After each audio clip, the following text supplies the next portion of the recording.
So the residents of Johannesburg have been dealing with a triple whammy: water restrictions, a heat wave and stage 4 rolling blackouts. Rand Water is with us right now, and remember, they are the bulk supplier to the city of Tshwane, the city of Joburg and the city of Ekurhuleni. We're joined by spokesperson Makenosi Maroo. Ms. Maroo, thank you for being with us. So there is talk of load shedding or water shedding now, but essentially what you did yesterday was cut supplies or strained water supplies, we understand. What's the situation right now? At the moment, we are monitoring the situation. As I indicated, water consumption has increased significantly in the last 2 weeks. We are monitoring. We will make adjustments as and when we go, obviously, as we see improvement with regards to water consumption. But to what extent are you straining supplies to various areas? We're talking about stage 2, so we're talking about 30% restriction in terms of the reduction. It's 30% that we're talking about. But as I indicated, if the situation improves, we will re-look at the situation. And water experts talk about the infrastructure, the fact that there should be a continuous pressure, so kind of restricting and then pushing the water levels up. Doesn't that just add to the pressure on the infrastructure that is already worn out? At the moment, our concern is just the current high water consumption. So what we are trying to do at the moment is just to put in the restrictions with the intention of really stabilizing our reservoirs. We don't want our reservoirs to run empty because it will take us a long time to refill the reservoirs. So we are putting in a mechanism in place. All right, and then you said people are consuming too much, but apparently Vaal Dam is at 92%. So the problem is not a lack of water. We're water scarce because we can't get the water out of Vaal Dam because of the infrastructure. Is that correct?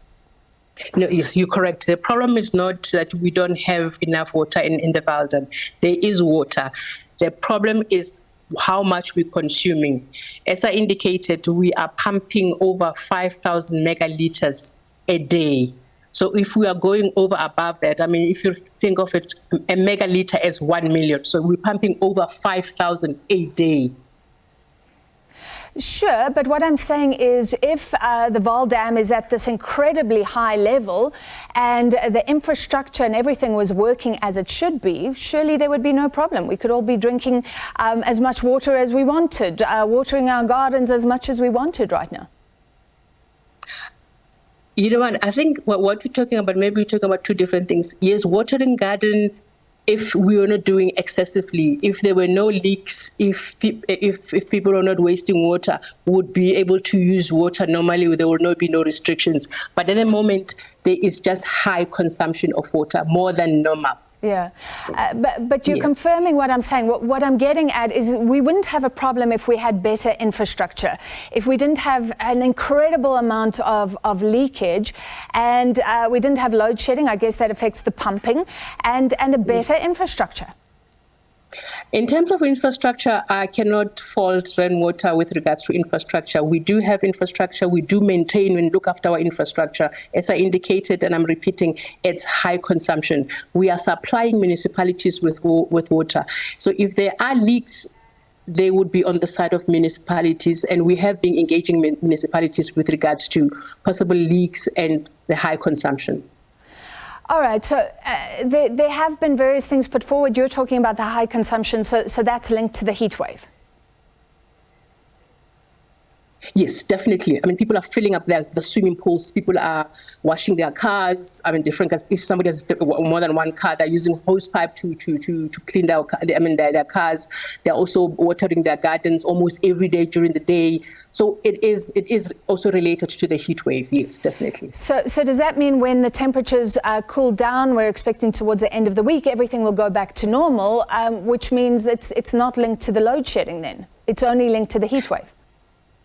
Look, there is a portion that is linked to the heat wave. At rainwater, we do have 3 different pump stations. We've got the primary and the secondary that is we have an agreement with Eskom in terms of load shedding. We are the last one to be load shedded. But with our smaller ones, the tertiary pump stations, we do not have an agreement with Eskom. So we rely on generators. So we are impacted with regards to tertiary pump stations. And I hope so it's a number of factors that are contributing to this state.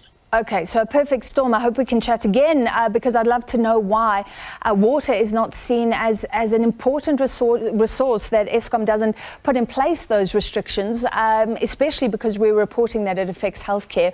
But we have to leave this for now. Rand Water spokesperson Makenosi Maroo.